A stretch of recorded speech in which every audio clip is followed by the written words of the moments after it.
Hello दोस्तों, नमस्कार। आप सभी का आरवी मानुषी पर स्वागत है। आपके एसएसटी हो या आपके अर्थव्यवस्था वाला आपके जीके का पोर्शन हो, तो आपके एक टॉपिक है निर्धनता, और निर्धनता में आपका एक करंट अफेयर से संबंधित हमेशा इससे एक या दो क्वेश्चन आते हैं। आप चाहे 2013, 16, 18, 22 का कौन सा भी पेपर उठा के देखो, यहाँ से एक क्वेश्चन आता ही है। तो इस टॉपिक को यहाँ पर कवर करेंगे, बहुआयामी निर्धनता। ये आपके टॉपिक है जो करंट का है, जिसमें आपके हमेशा एक क्वेश्चन हमेशा छपेगा। अगर बात करें तो नवीन नीति आयोग के द्वारा ये हमेशा जो जारी किया जाता है बहुआयामी निर्धनता भारत के बारे में, इसका जो इस बार जो शीर्षक था, यानी कि जो नीति आयोग ने जो इसकी बहुआयामी निर्धनता का जो रिपोर्ट जारी की, उस रिपोर्ट का नाम था national multi dimension poverty index a progress review 2023। इस शीर्षक से रिपोर्ट प्रकाशित की गई थी, और जो नीति आयोग के जो उपाध्यक्ष हैं यानी कि सुमन बेरी ने ये रिपोर्ट प्रकाशित की थी। नीति आयोग के जो अध्यक्ष होते हैं प्रधानमंत्री है, लेकिन जो वर्तमान समय में आपके ये भी क्वेश्चन हो सकता है कि नीति आयोग के उपाध्यक्ष कौन है, तो सुमन बेरी इसके उपाध्यक्ष है, और इन्होंने इस रिपोर्ट के नाम से ये रिपोर्ट प्रकाशित की थी। इस रिपोर्ट में क्या क्या चीजें हैं, क्या क्या प्रावधान है, इसके बारे में आपको देखना होगा। इस पूरे करंट अफेयर के संबंधित है आपके, जो आपके कहीं ना कहीं क्वेश्चन आता है इसमें। देखो, इस रिपोर्ट के अंश में 2015-16 में देखोगे तो कुल प्रतिशत बहुआयामी निर्धनता, यानी कि 2015-16 में जो बहुआयामी निर्धनता थी वो कुल मिलाकर भारत में थी 24.85। कितनी थी? 24.85 का अनुपात था, यानी कि भारत में कुल जनसंख्या का 2015-16 में 24.85% जनसंख्या बहुआयामी निर्धन थी। इसके बाद में 2019-20 में इस जो रिपोर्ट प्रकाशित हुई 2023 की, ये 2023 की जो रिपोर्ट प्रकाशित हुई, ये आंकड़े हैं 2019-20 के। अब जब अगली रिपोर्ट प्रकाशित होगी 2027 में, तब आंकड़े रहेंगे आपके 2023-24 के, यानी कि जो अगली जो रिपोर्ट प्रकाशित होगी आपके 2027-28 में प्रकाशित होगी, और जो आंकड़े रहेंगे वो आपके 23-24 के रहेंगे।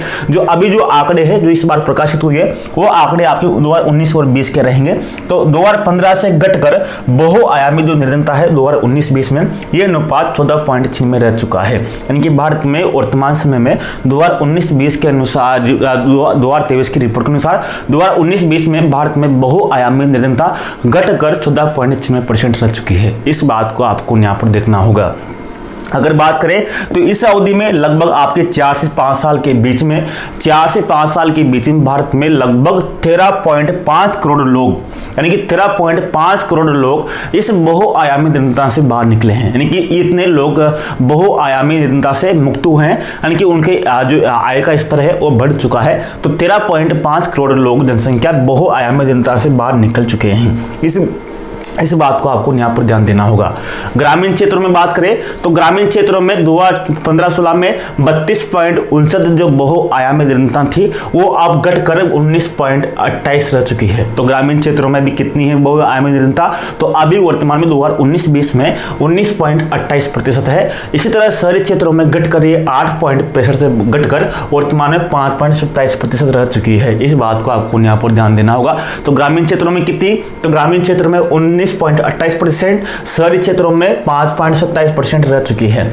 सर्वाधिक प्रतिशत में कमी वाले राज्य कौन से? अब यहाँ पर प्रतिशत की बात कर रहे हैं, किस राज्य में सर्वाधिक, अगर बात करें तो भारत में सर्वाधिक जो बहुआयामी निर्धनता है वो बिहार में मिलती है, और सर्वाधिक प्रतिशत में जो कमी हुई है वो बिहार में ही हुई है। कहां पर? बिहार में 51.89 से घटकर वर्तमान में जो बहुआयामी निर्धनता है वो 33.7 रह चुकी है। दूसरा स्थान है झारखंड का 42.1 से घटकर 28.8 पर एक बहुआयामी निर्धनता रह चुकी है। तो प्रतिशत की दृष्टि से सर्वाधिक जो गिरावट आई वो बिहार और झारखंड में सर्वाधिक गिरावट आई है।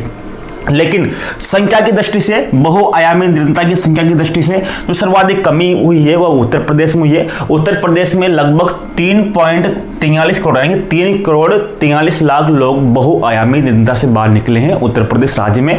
अगर संख्या की दृष्टि से बात करें तो संख्या में सर्वाधिक कमी आई है उत्तर प्रदेश में, 3.83 करोड़ लोग यहाँ से बहुआयामी निर्धनता से बाहर निकले हैं। इस बात को आपको यहाँ पर ध्यान देना होगा।